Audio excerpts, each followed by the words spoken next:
Okay, so we're going to take a look at early American history and see how much God factored, maybe even in the early stages of the founding of the United States of America. Now, way back in the 1500s, England was a Roman Catholic nation until 1534, when King Henry VIII reigned. He reigned from 1509 to 1547. And he declared himself head of a new national church and called it the Church of England. He didn't like the Catholic Church because they wouldn't let him divorce his wife or get his marriage annulled so he could marry another woman. That's adultery, isn't it? Well, more of us have been there than we want to admit. But anyhow, so okay, you can go back into the days of Jesus. And we talked about this last week. And maybe even further back before that. But there has been a constant, sometimes it's been an absolute outright battle. Sometimes it's just kind of been a below the surface tension. Who's in control? The government or the church? Who's more powerful, the church or the government? And our world has gone back and forth with that from the beginning of time. Now, I don't know if the Hindus and the Buddhists and those other religions like that have that kind of struggle with their governments or not. But I know that in Christianity there has been, and sometimes it's been the Catholics or the Protestants. And that's been back and forth. But sometimes it's the Catholic and the Protestants against the government. Sometimes it's one against the other. Or we a bunch of fuss. Anyhow, he didn't like the Catholic Church telling him he couldn't get rid of his wife so he could go marry this other woman. So I'll start a church and I'll make this church do what I want it to do, which is what we would say evolved in Catholicism also prior to that. Well, his daughter was Queen Elizabeth I, and she reigned from 1558 to 1603. And she changed some things around that made the Church of England different from the Roman Catholic Church, so that she divided it even further off of the Roman Catholic Church. The only problem was that there were some people there that just felt like this new Church of England was still retaining too many practices of the Roman Catholic Church, and it was a little contradictory to what they were reading in the Bible. And so they called themselves Puritans.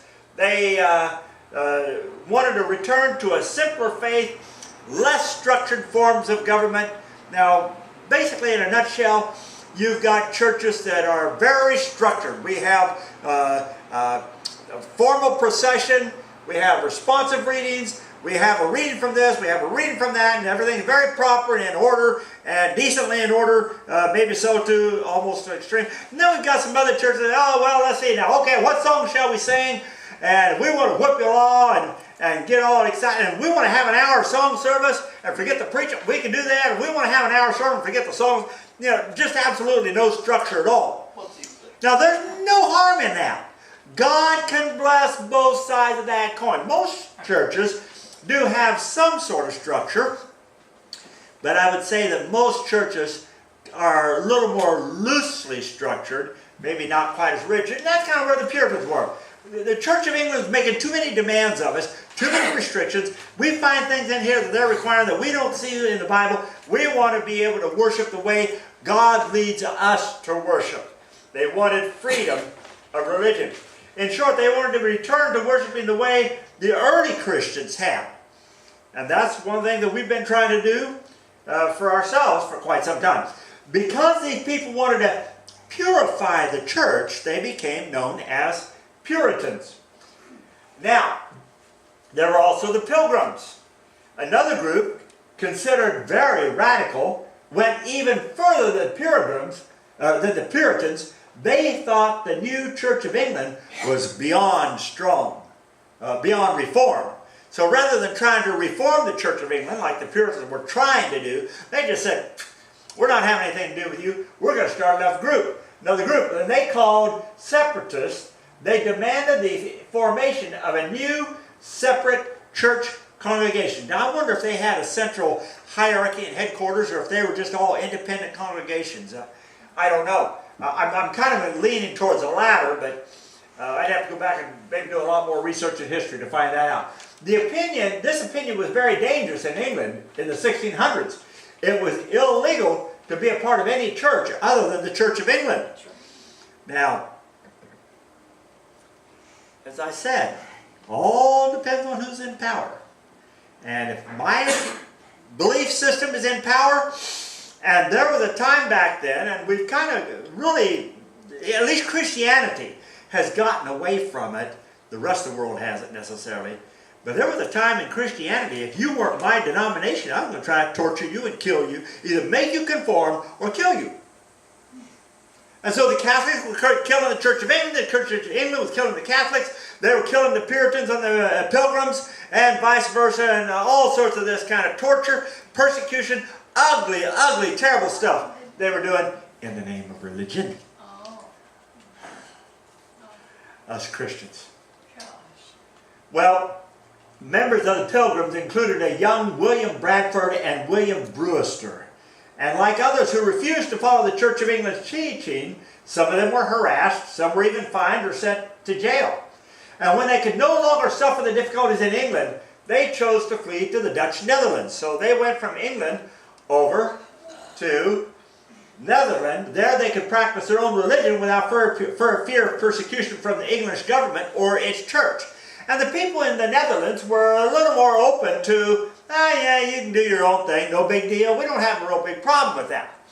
So they had some degree of freedom of religion over in the Netherlands. And although they had the freedom of religion, life in the Netherlands was not that easy. You see, the separatists had to leave their homeland and friends to live in a foreign country without any clear idea of how they would support themselves. So they crossed the English Channel, no home, no job, no little or no money, and now they've got to make a living for themselves. Well, evidently they were able to find a place to live. Maybe some of them had some trades that were starting to raise a little money and at least help support the community and take care of their homes. The congregation stayed briefly in Amsterdam, and then they moved to the city of Leiden in Holland. I didn't look that up. I should have put that up on the map. Leiden. They were there for about 11 or 12 years. Leiden. Thank you, sir. Leiden. Sie, der Deutsches Land. Correct my Deutsch and make me speak right. Ich habe schon been Something like that. Speaking in tongues now. Most found work in cloth trades, and others were carpenters, tailors, or printers. So they found ways to earn a living and to support themselves. During that 10, 11, 12 years they were there, their lives required hard work to build those things and do that work. But here's the problem. Even the children had to work, and some of the older children were being tempted by the Dutch culture and left their families to become soldiers and sailors in the Dutch culture. And in that process, kind of leaving the Pilgrim church and its beliefs. Secularized. Can we say that word? Humanistic culture? Yeah, I think that's kind of what was happening. And Papa, Mama, and elders of the community said, wait a minute, something is not right with this. Their parents feared that they would lose their identity as English people. We might be over in the Netherlands, but we're still English. It's kind of like some of the people that have come from foreign lands over here, and they want to kind of retain their culture like they're over there here in Little Italy or Little Vietnam or Little Mexico or whatever. Some have had a challenge with that. So, to make matters worse, the congregation was worried that another war might break out between the Dutch and the Spanish. And, you know, if it's not your war, do you want to be around there where you might be dodging bullets? How about the people in Las Vegas the other night? They were just wanting to enjoy a good time, not totally off the subject, but when bullets start flying, you don't want to be around. I was talking just a little side, well, I'll tell you that later. Okay, they decided to move again. So they go back to England. Well, they went back to England, but that was only for a short time until they could find a passage to America. So after careful thought, the King congregation decided to leave Holland, establish a farming village in the northern part of Virginia colony. And this would be their little farming village in the northern part. They still built this little section right here. You can see it kind of triangular shape. with a few houses in there, and then after they got those kind of set up and established, well, I don't know how long it took. You figure out they had to go out to the forest, cut down these trees, haul these logs, cut off all the extra branches, stand them up, and build a fence out of them. That has to be Jamestown. That would be about Jamestown. And they were building that up, building that up, building that up over a good period of time. At that time, Virginia extended from Jamestown in the south to the mouth of the Hudson River in the north, so the Pilgrims planned to settle near the present-day New York City. There they hoped to live under English government, but they would worship on their own, a separate church. Freedom of religion. Keep those words in your mind. So, the Mayflower leaves England. Now here's the Mayflower, and this is the Speedwell. They both took off. The entire congregation could not come to America together, so those who could settle their affairs in Leyden went first, while the greater number, including the pastor John Robinson, remained behind. The congregation purchased a small ship, the Speedwell, to transport them across the sea and to use for fishing and trading in America. At Southampton, a port in England, they were joined by a group of English colonists who had been gathered by the investors. And so the Speedwell and the Mayflower, a ship rented by the investors, departed for America together. Only little problem is, after twice turning back to England because the Speedwell leaked, they were forced to leave the ship. As a result, many families were divided. When some passengers had to be turned back for lack of space. I mean, they had now only the Mayflower, and they can only get so many people on this ship, as I'll show you in just a moment. A month after leaving England, on September 6, 1620, the Mayflower set out alone with 102 passengers and a few crewmen. This is a modern-day replica of the Mayflower, built exactly to scale, 100%. I tried to count the people on there, and I see on this deck about 25 people. You figure 102 people. Where were they? Well, here's the top deck. Right there's the cabin, the captain's quarters, and this is the steering deck where they'd steer the ship. And here is the main deck. There's a lifeboat, and right down here there are 102 passengers. There are a couple of private rooms back here, special cabins, maybe for some special reason. The crew's quarters were way up here in the front of the ship. Let's see, six was crew's quarter, and here was the hold down here where they stored all their food and whatever supplies they were taking with them. And that was that tiny little ship sailing across the ocean. Now the Mayflower arrived in England. Yeah. They had only 5 feet. Yeah, that's right. Feet is all they had. If you notice, they they had to didn't. walk around, bent over down there, and they threw up all over each other, getting sick. No went to the fresh bathroom, air. Nothing. If you got seasick, you got seasick. Terrible. That's a real good thing to talk about right after just having had dinner. Much better than during dinner. We've got fresh air. We've got headspace. Good thing, because I'm 5'10", I'd have a little hard time. But yes, you can see there's not a whole lot of room here for a person to really stand up straight below deck. And they might be able to get up above deck during the day for part of the trip, but still most of them, especially if they're feeling sick, are not going to be up on deck. They're going to be down there doing stuff that's not pleasant to talk about this time of night.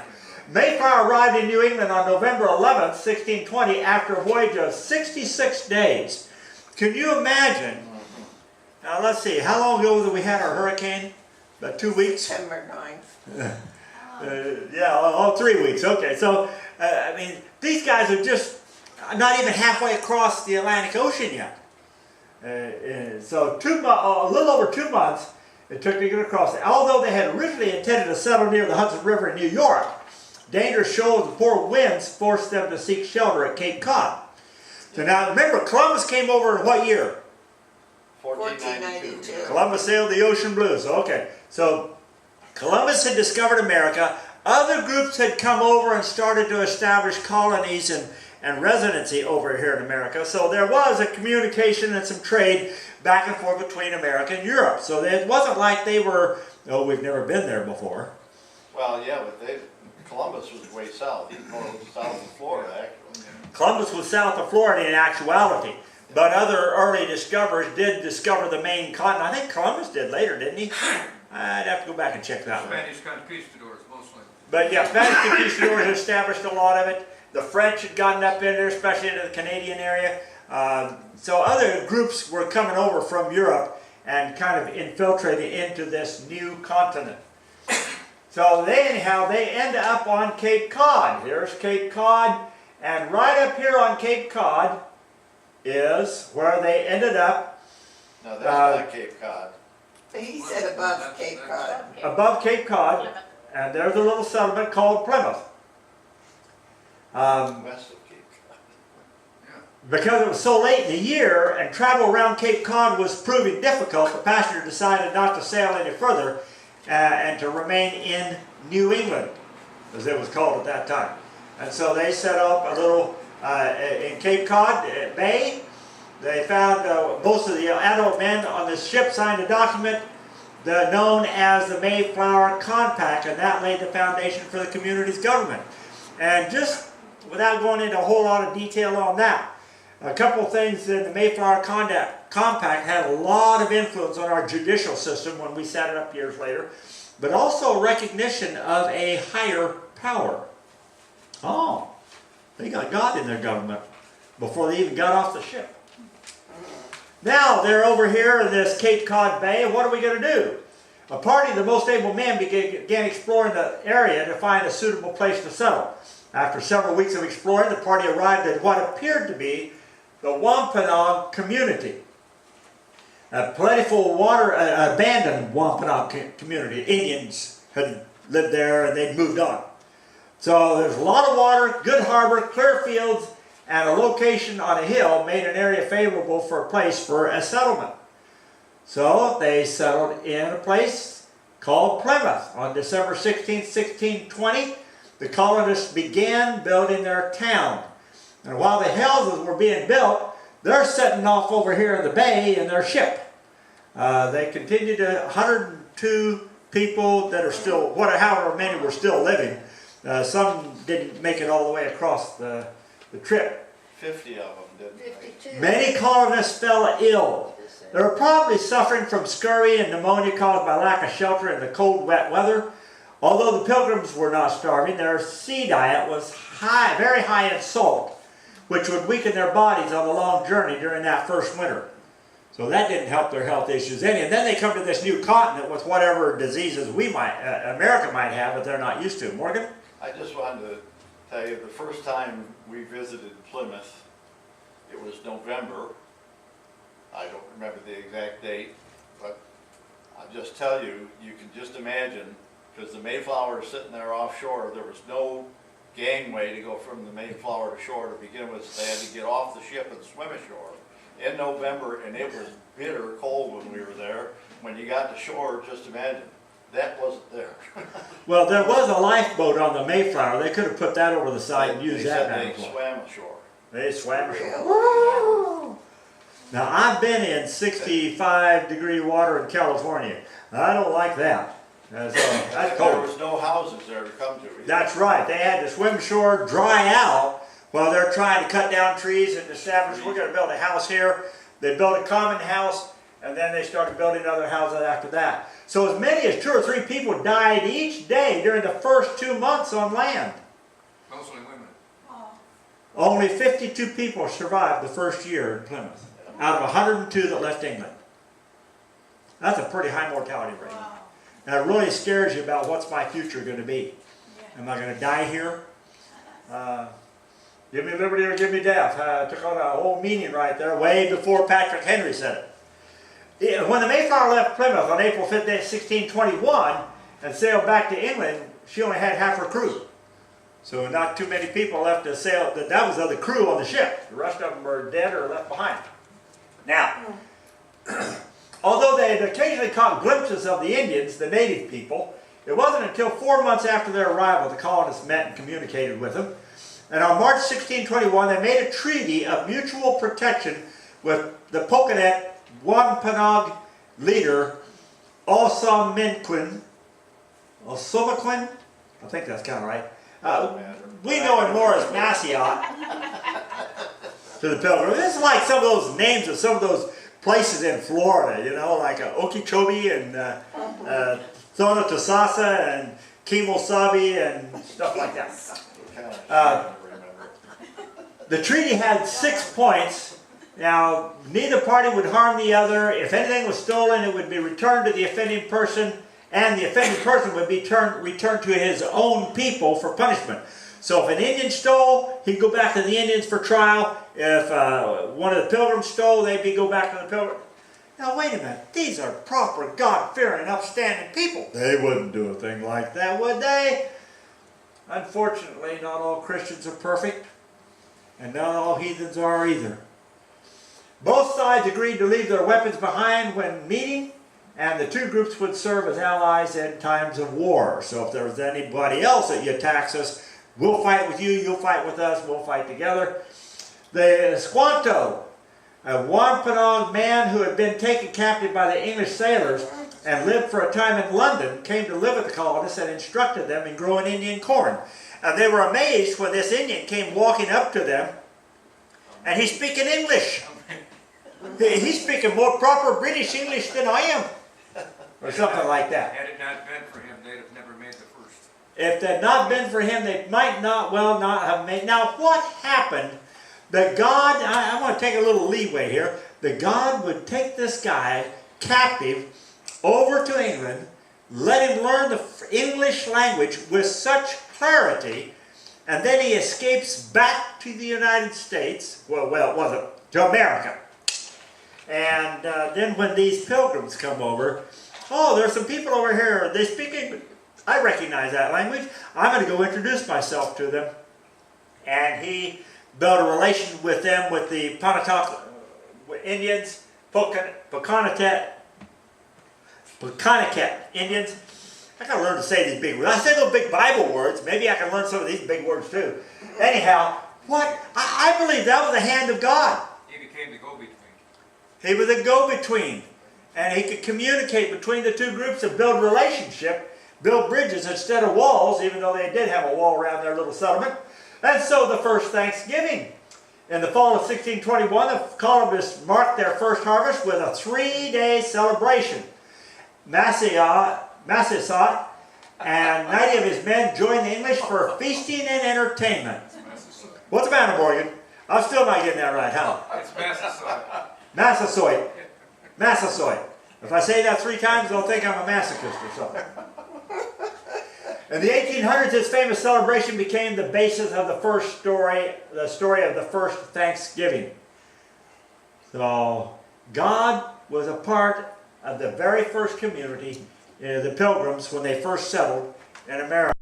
A note worthy of noting. Over the next 6 years, more English colonists arrived, and many of the people who stayed behind in England or Holland when Mayflower left England were able to join their families. So some of those that got left behind, they arrived, now they can build the colony bigger, they've got more people, they can start to build families and stuff like that. By 1627, Plymouth colony was stable and comfortable. So it took them about 7 years from when they first got here before they were really a sizable, self-sustaining group. But they didn't quit. Harvests were good, the families were growing. In 1627, about 160 people lived in Plymouth colony. So they're starting to get a little more established, and their relationship with the people around them is good. I think that's a pretty good thing. Now, a pilgrim is a person who goes on a long journey, often with a religious or a moral purpose, and especially to a foreign land. And so that's kind of how we would designate them. After the Mayflower arrived, the first baby born was a baby boy. I wonder what they named him. The Pilgrim became, by the early 1800s at least, a popular term applied to all of the Mayflower passengers, and even to the other people arriving in Plymouth in those early years, so that the English people who settled in Plymouth in the 1620s were generally called Pilgrims, whether they were a part of this religious group or not. Right. And there were other people on that ship that weren't Pilgrims. I don't think all of the passengers were Pilgrims. But in other trips later on, some would be pilgrims, some would be non-Christians, or maybe Catholics or Church of England or whatever. But more people, groups migrated over, the village grows, both from people coming in and from new births within the community. Well, let's talk about the Christian influence of the Pilgrims. They demonstrated much faith when they held that first Thanksgiving festival. You think, just over here to new land, God's blessed them with good crops. And again, you know, favorable weather. If you've been involved in farming, I grew up in small town Kansas. My brother-in-law was a dairy farmer. You know those farmers, if they don't, and this was back way back, nowadays they just irrigate. Not really a problem. But back before they had irrigation, it was like if a rain falls and the crop grows, good. Yep. If the rain falls at the wrong time, or if you have a drought, Right. bad. And the crop is up and the hail comes, bad. Or the crop is up and the lightning strikes and you get a fire and the crop's ready to harvest and it burns down the whole field, bad. All sorts of things can happen to ruin all, and that farmer's put his whole life into that crop for the past year. And he makes it or he doesn't. Now if he has a good crop, he has a good year, makes a lot of good money, then he can save up for those dry years when the bad things happen. Or if this field produces and that field is destroyed by fire, or his crop is diminished because of hail, hopefully he can get enough to survive through the rough times. God blessed their crop that first year. Evidently God blessed their crops the first 7 years. They did well, did not have a lot of trouble from natural disasters which could have happened. Now they suffered much while starting new life in the new world, but they also believed that God had clearly and miraculously guided their steps. Just getting that ship across the sea with 102 people coughing and throwing up and getting sick and one thing and another in there. That was miraculous. Finding a place where they could settle. The land was kind of cleared. It's like, okay, they've moved out, you can move in, build a few houses, and you've got a place to live. All sorts of things that we could say happening. Though they had suffered much, in their experience was remarkably better than others who had attempted to colonize on American shores. So there have been other groups that were trying to come over here and settle who did not fare as well. What was the one group? Oh, and I can't remember now. And all they found left was a carving on a tree. Oh, The Well, Virginia huh? colony, the lost colony. of The Virginia. lost colony, yeah, but Yeah. I can't even think of what the carvings was. It just now occurred to me. I remember studying in American history, but so, you know, not everybody was successful that came over here from Europe. But God blessed the Pilgrims. They were successful. Now, although they had lost 50% of their members, but Jamestown in Virginia had lost 90%. Plymouth had lost 50%. Jamestown down in Virginia, that other colony that they were going to try to sail to, had lost 90% of their people. Life was tough. What's the name of the lost colony? Jamestown, it was Jamestown. According to History.com, Roanoke was the name of an island south of Roanoke that was home to a Native American tribe of the same name. Wasn't what we were looking for? It's Roanoke. Squanto? No, Roanoke. Roanoke. Okay, Roanoke. Yeah. All right. The story of Virginia Dare comes out of there. So. Yeah. Well, the Plymouth settlers had successfully built a little community and grown crops to provide for themselves, while the other colonies were totally dependent on supplies from England. So some of these other colonies weren't growing their own food. They're saying, hey, government, Yeah. Sound Yeah, familiar? come and take care of me. Yep. Oh, we can cite a few people in the United States and say, oh, I'm depending on the government. Come and take care of me. Yes, God blessed them abundantly, and they sincerely offered him their thanks and praise. And I believe that was, first of all, they were a Christian group to begin with, seeking freedom of religion. So, here's the application out of this. Our nation was founded in large part because of Christians seeking freedom of religion from government control. Now, in the first week, we looked at God's involvement in the government of the Old Testament, and God was very directly involved. He appointed the judges, He appointed the kings, He appointed the prophets, He designated who was to be priests and the high priest and all this sort of thing. And for the Jewish people, their religion and their government were one and the same. Now, by the time of the Babylonian captivity, the Syrian captivity, they gone into captivity all these different times, subjected to non-Jewish governments, secular governments, if I may use that word, and they had those problems there they had to deal with. And of course, in Jesus' day, it was the Roman government that had control over them. So they had the Jewish religious government, they had the Roman civil government, and all those problems. And oh, I tell you what, you could just read through the four Gospels and see the tit for tat and the knick-knack, and you read about the Zealots. Those were Jews that were really hated. If you're a Roman soldier and a Jewish zealot caught you alone, you were a dead Roman soldier. They were very zealous for Jewish religion and anti-Rome. And then you had the tax collectors, like Levi, who we also call Matthew, who wrote the Gospel to the Jews. That's interesting. So bottom line was they were involved in, even in the New Testament, there was interaction between the church and the government. When the apostles started the church, the religious government fought them, and they had to do a little combat with them. Then they tried to get the civil government involved, and that didn't go over so well either. And even Paul, as we saw last week, testified to Felix and Festus and Agrippa. These were kings or governors, and even to Caesar's household. So you think that maybe Christians were supposed to stay out of government? No, I don't think so. I think they were very much involved. And maybe more than what history and Scripture really tells us. There's a strong evidence that God was behind this effort to settle in a new land for the sake of religious freedom. I think that's very significant and very important.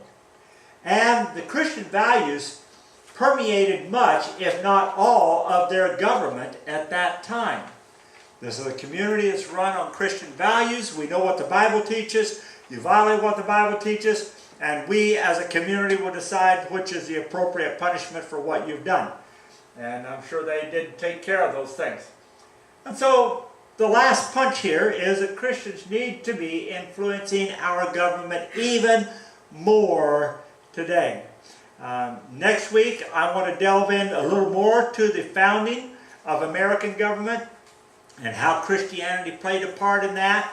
And then we're going to have a little bit of a discussion on how important it is for our nation to survive, that it must be based on Christian values and Christian principles, and we need to be a voice in doing that. I want to take a moment and just pause for a moment and give you a chance. What are your thoughts on what we've shared, and why and how the Pilgrims and early history established the need for Christianity in our government? Morty? A pilgrim, from the Puritans, the way they were thought upon was Puritans, spit them out of your mouth. That's the way people thought about it. So when they came to this country, they came to establish this freedom in Christ. That's what they came to establish. But they recognized they had to have a law to live by because they were a common group of people. That's why the Mayflower Compact and so on. Yeah. But they also recognized that in order to do that, they had to have the influence of God upon it Right. in order to have a proper compact. The And that's Mayflower why you see Compact God- would not You see God work. centralized, not in name, but you see Him centralized throughout this compact. Yeah. And the same thing with our Constitution today. So they came here not to establish a government, but came here to establish freedom in Christ. The result was the establishment of government. Well, yeah, anytime you've got a group of people together, there has to be some sort of, look, this is the guidelines that we're going to live by. And of course, we're going to see as we go on through this series on God and government, that our Constitution will not work if it is not based, first of all and foremost, on Christian values. That's right. So we, the church, need to be advising the government who's older, who's bigger, who's more powerful, and a whole lot smarter than they are. And that is the God that created heaven and earth. and Jesus Christ, the King of all kings. Any other comments or observations? About the Pilgrim days? Yeah.